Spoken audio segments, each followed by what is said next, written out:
Marcus റാഷ്ഫോർഡിന്റെ ട്രാൻസ്ഫറിൽ വീണ്ടും twist. അതുപോലെ തന്നെ പൈസയുടെ പുറകെ പോയി കരിയർ തുലച്ച് കളഞ്ഞ ഒരു പ്ലെയർ ഉണ്ട്.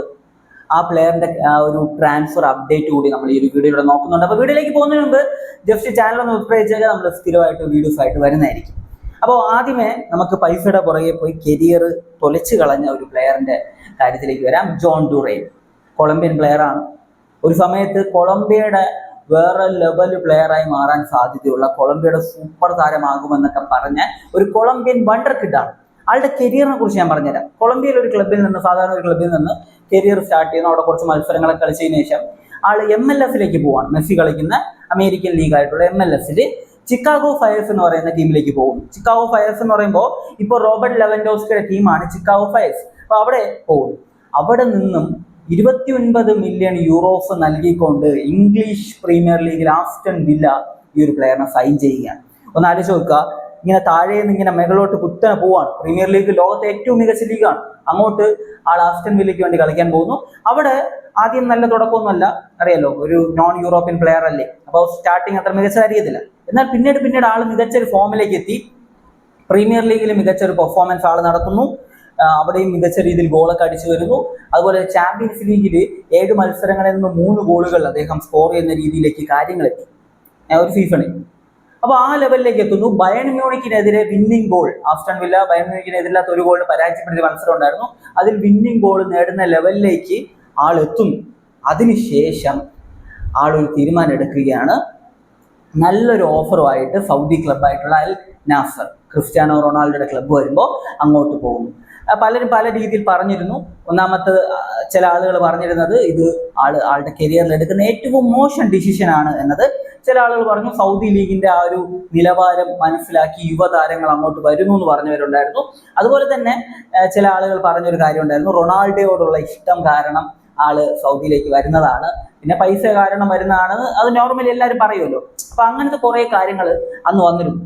സൗദിയിലേക്ക് പോയി അൽ നാസറിന് വേണ്ടി ആളുടെ പെർഫോമൻസ് ഏത് റേഞ്ചിലായിരുന്നു എന്ന് ചോദിച്ചു കഴിഞ്ഞാൽ, അൽ നാസറിന് വേണ്ടി ആള് കളിച്ച മത്സരങ്ങളുടെ എണ്ണം 17, നേടിയ ഗോളുകളുടെ എണ്ണം 12. ഇത് ഈ ഒരു സൗദി പ്രോ ലീഗിലെയും അതുപോലെ തന്നെ AFC ചാമ്പ്യൻസ് ലീഗിലെയും കണക്കാണ്. ഈ 2 ടോപ്പ് ഗെയിമുകളിൽ, കോമ്പറ്റീഷനുകളിൽ അൽ നാസറിന് വേണ്ടി കിടിലൻ പെർഫോമൻസ്, 17 കളി 12 ഗോൾ. അപ്പൊ അങ്ങനെ നിന്നൊരു പ്ലെയർ ആയിരുന്നു. പക്ഷെ അൽ നാസർ പിന്നെ തീരുമാനിക്കുകയാണ് ഈ ഒരു പ്ലെയറിനെ ലോണിൽ നൽകാൻ. കാരണം അവരുടെ സിസ്റ്റത്തിന് പുതിയ കോച്ചിന് വേണ്ട. അപ്പോൾ ലോണിൽ കൊടുക്കാൻ തീരുമാനിക്കുന്നു. ലോണിൽ പോകുന്നു. 2 ക്ലബ്ബുകളിൽ ആള് ലോണിൽ പോയി കളിച്ചു. ഏതൊക്കെ ക്ലബ്ബാണെന്ന് വെച്ച് കഴിഞ്ഞാൽ ഫെഡർബാഷ് എന്ന് പറയുന്ന ടർക്കിഷ് ലീഗിലെ ക്ലബ്ബ്, അതുപോലെ തന്നെ സെനിറ്റ് സെമ്പേഴ്സ്ബർഗ് എന്ന് പറയുന്ന ആ ഒരു റഷ്യൻ ലീഗിലെ ക്ലബ്ബ്. ഈ 2 ലീഗിലെ ക്ലബ്ബുകളിൽ ആൾ പോയി കളിക്കുകയാണ്. ഒന്ന് ആലോചിച്ച് നോക്കുക, 21 വയസ്സിൽ ലോകത്തെ ഏറ്റവും മികച്ച യുവതാരങ്ങളുടെ ലിസ്റ്റിൽ ഉൾപ്പെട്ടിരുന്ന, ഇംഗ്ലീഷ് പ്രീമിയർ ലീഗിൽ കളിച്ചിരുന്ന, ചാമ്പ്യൻസ് ലീഗിൽ അടക്കം ഗോൾ അടിച്ച് മികച്ച രീതിയിൽ പൊയ്ക്കൊണ്ടിരുന്ന, വേൾഡ് കപ്പ് സ്ക്വാഡിൽ, അതായത് ഇപ്പൊ നടന്നുകൊണ്ടിരിക്കുന്ന വേൾഡ് കപ്പ് സ്ക്വാഡിൽ കൊളംബിയയ്ക്ക് വേണ്ടി കളിക്കാൻ പോകുന്ന എന്നൊക്കെ പറയപ്പെട്ടിരുന്ന ഒരു താരം ആളുടെ കരിയറിലെ എടുത്ത ഒരു മോശം ഡിസിഷൻ, അത് എന്തുകൊണ്ടും ആകട്ടെ, അങ്ങനെ ഒരു മോശം ഡിസിഷൻ ആളെടുത്തു.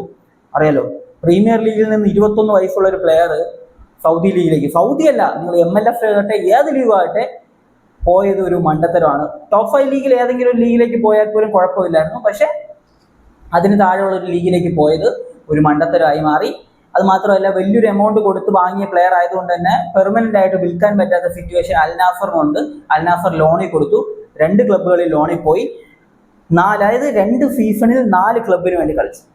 2 സീസണിൽ 4 ക്ലബിന് വേണ്ടി കളിക്കേണ്ട ഒരു സിറ്റുവേഷനിലേക്ക് ആളെത്തി. ഈ 2 ലോണിൽ പോയി കളിച്ച ടീമിലും ആൾ മികച്ചൊരു പെർഫോമൻസ് ഒന്നും നടത്തിയില്ല. വേൾഡ് കപ്പ് സ്ക്വാഡിൽ ഇടം പിടിച്ചില്ല. വേൾഡ് കപ്പിൽ ഉറപ്പായിട്ടും കൊളംബിയയുടെ സ്ക്വാഡിൽ കാണുമെന്ന് പറഞ്ഞൊരു പ്ലെയർ ആയിരുന്നു. വേൾഡ് കപ്പ് സ്ക്വാഡിൽ ഇടം പിടിച്ചില്ല. ഈ വർഷം ഒരു മത്സരം പോലും കൊളംബിയയ്ക്ക് വേണ്ടി കളിച്ചിട്ടുമില്ല. ആളുടെ ഫോമും പോയി, ആളുടെ ഗെയിമും പോയി, എല്ലാം പോയി. ഇപ്പോൾ ആളെ ചുറ്റിപ്പറ്റി വരുന്ന വാർത്തകൾ എന്താണെന്ന് വെച്ച് കഴിഞ്ഞാൽ, പോർച്ചുഗീസ് ക്ലബ്ബായിട്ടുള്ള ബെനിഫിക്കയിലേക്ക് വീണ്ടും ലോണിൽ പോകാൻ പോകുന്നു. ലോണ് കഴിയുന്ന സമയത്ത് പെർമനന്റ് ആയിട്ട് വാങ്ങാൻ പറ്റും എന്നാണ് പറയപ്പെടുന്നത്. ഞാൻ ഉള്ളിൽ തട്ടിയൊരു കാര്യം പറയാണ്, അത് ഈ പ്ലെയർ ബെനിഫിക്കയിൽ പോയിട്ട് നല്ലൊരു പെർഫോമൻസ് നടത്തണം. കാരണം 22 വയസ്സുള്ളൂ.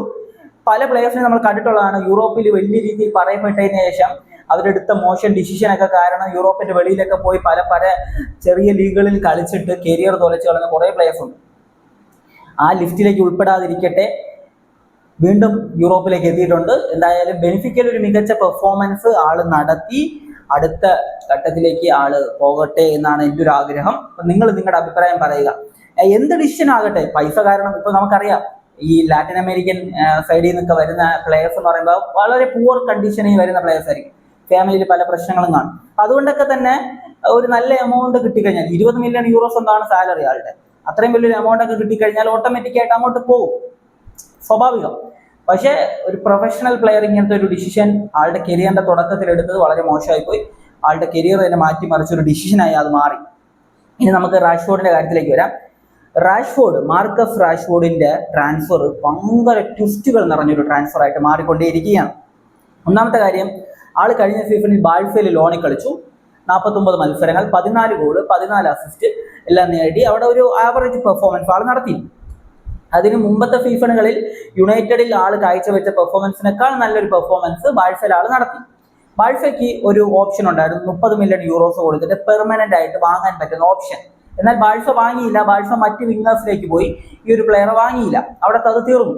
അത് കഴിഞ്ഞ് 2028 വരെ ഈ ഒരു യുണൈറ്റഡുമായിട്ട് കോൺട്രാക്റ്റ് ഉള്ള മാർക്കസ് റാഷ്ഫോർഡിനെ സംബന്ധിച്ച് യുണൈറ്റഡിൽ ഒരു ക്ലോസ് ഉണ്ട്, 40 മില്യൺ പൗണ്ടിന്റെ ഒരു ക്ലോസ്. 40 മില്യൺ പൗണ്ട് നൽകിക്കൊണ്ട് ആർക്ക് വേണമെങ്കിലും ഈ ഒരു പ്ലെയറെ സൈൻ ചെയ്യാം. എന്നാൽ മാഞ്ചസ്റ്റർ സിറ്റിക്കും ലിവർപൂളിനും സൈൻ ചെയ്യാൻ പറ്റില്ല, ബാക്കി ഏത് ടീമിനും സൈൻ ചെയ്യാം. ഇതിനെക്കുറിച്ച് നമ്മൾ നേരത്തെ പറഞ്ഞതാണ്. ഇപ്പോൾ ആ ഒരു ക്ലോസും അവസാനിച്ചിരിക്കുകയാണ്, ആരും എടുത്തിട്ടില്ല. ആ ഒരു ക്ലോസ് കൊടുത്ത് ടീമിലേക്ക് എടുക്കാൻ താല്പര്യമുള്ള കുറെ ടീമുകളുണ്ടായിരുന്നു. സൗദിയിൽ നിന്നും അതുപോലെ തന്നെ മറ്റ് പല ലീഗുകളിൽ നിന്നും, ടർക്കിഷ് ലീഗുകളിൽ നിന്നൊക്കെ ആൾക്ക് അതുപോലത്തെ ഒരു ഓഫേഴ്സ് ഒക്കെ വന്നിട്ടുണ്ടായിരുന്നു. പക്ഷേ മാർക്കസ് റാഷ്ഫോർഡ് അതിനൊന്നും സമ്മതിച്ചില്ല. ആളെ സംബന്ധിച്ച് ആൾ വേൾഡ് കപ്പ് കളിക്കാൻ പോയി. ഇനിയിപ്പോൾ ലൂസേഴ്സ് ഫൈനലുണ്ട്, അറിയാലോ, നാളെ പുലർച്ചെയാണ്. അപ്പോൾ ആ ഒരു മാച്ച് കഴിഞ്ഞതോടുകൂടി ആൾ ഇംഗ്ലണ്ടിലേക്ക് പോകും.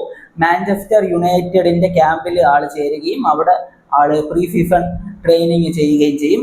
ഈ ഒരു ട്രാൻസ്ഫർ ഇനി പോസിബിൾ ആകാനുള്ള സാധ്യതയുണ്ട്, ആകാതിരിക്കാനുള്ള സാധ്യതയുണ്ട്. മാഞ്ചസ്റ്റർ യുണൈറ്റഡിന്റെ കോച്ചായിട്ടുള്ള മൈക്കൽ കാരിക്കിനെ സംബന്ധിച്ച് ഈ ഒരു പ്ലെയറിനെ നിലനിർത്താൻ അദ്ദേഹത്തിന് ആഗ്രഹമുണ്ട്. നമ്മൾ ആ ഒരു ജനുവരി ഫെബ്രുവരി ആ ഒരു സമയം മുതൽ തന്നെ ഇതിനെക്കുറിച്ച് പറഞ്ഞിട്ടുള്ള ഒരു കാര്യമാണ്. എന്നാൽ മാനേജ്മെന്റിന് ഈ ഒരു പ്ലെയറെ വിൽക്കാനുള്ള ഒരു പ്ലാൻ ആണുള്ളത്. അവരെ സംബന്ധിച്ച് ഒരു ഹൈ കോസ്റ്റ് ഉള്ള ഒരു പ്ലെയർ ആണ്, അതായത് വലിയ രീതിയിൽ സാലറി കൊടുക്കുന്ന ഒരു പ്ലെയർ ആണ്. അതുകൊണ്ട് തന്നെ പെർമനന്റ് ആയിട്ട് വിറ്റ് കഴിഞ്ഞാൽ അവർക്ക് നല്ലൊരു എമൗണ്ട് കിട്ടും. അതുപയോഗിച്ച് ട്രാൻസ്ഫേഴ്സ് നടത്താൻ പറ്റുമെന്നാണ് അവർ കണക്ക് കൂട്ടുന്നത്. അപ്പോൾ ഈ ഒരു സിറ്റുവേഷനിലാണ് കറന്റ് പൊയ്ക്കൊണ്ടിരിക്കുന്നത്. മറ്റ് പല ക്ലബ്ബുകളിൽ നിന്നും ആൾക്ക് ഓഫേഴ്സ് ഒക്കെ വന്നിട്ടുണ്ടെങ്കിലും ആളത് വേണ്ടെന്ന് വെക്കുകയായിരുന്നു. ഇനിയുള്ള ഓഫേഴ്സ് എനിക്ക് തോന്നുന്നു അദ്ദേഹം യൂറോപ്പിലെ ടോപ്പ് 5 ലീഗിൽ തന്നെ തുടരാൻ ആഗ്രഹിക്കുകയാണ്. അപ്പോൾ ടോപ്പ് 5 ലീഗിലെ തന്നെ ഏതെങ്കിലും ഒരു ക്ലബ്ബ് ഓഫറായിട്ട് വന്നു കഴിഞ്ഞാൽ അങ്ങോട്ട് പോകുമെന്നാണ് പറയപ്പെടുന്നത്. ഒപ്പം പറയുന്ന വേറൊരു കാര്യമുണ്ട്, ആഴ്സണലിന് മാർക്കസ് റാഷ്ഫോർഡിൽ താല്പര്യമുണ്ടെന്ന് പറയുന്നുണ്ട്. ആഴ്സണലിലേക്ക് മാഞ്ചസ്റ്റർ യുണൈറ്റഡ് ഈ ഒരു പ്ലെയറിനെ കൊടുക്കുമോ എന്ന് ചോദിച്ചു കഴിഞ്ഞാൽ അറിഞ്ഞൂടാ. പക്ഷെ ആഴ്സണലിന് താല്പര്യമുണ്ട്. ടോർസാഡ് പോയല്ലോ, ആൾക്ക് പകരമായിട്ട് ആ ഒരു പൊസിഷനിലേക്ക് ഈ ഒരു മാർക്കസ് റാഷ്ഫോർഡിനെ എത്തിക്കാൻ ആഴ്സണലിന് താല്പര്യമുണ്ട് എന്ന രീതിയിൽ പല മീഡിയാസ് ഇപ്പോൾ റിപ്പോർട്ട് ചെയ്യുന്നുണ്ട്. പക്ഷെ അതൊരു ഫൈനലിസ്റ്റ് ആയിട്ടുള്ളൊരു സിറ്റുവേഷൻ അല്ല കറന്റ് ഉള്ളത്. കറന്റ് സിറ്റുവേഷൻ ഇതാണ്. അപ്പോൾ നിങ്ങളുടെ അഭിപ്രായങ്ങൾ നിങ്ങൾ കമന്റിൽ പറയുക. മറ്റൊരു വീഡിയോ ആയിട്ട് കാണുന്നതായിരിക്കും. ബൈ വിത്ത് ഫുഡേൽ.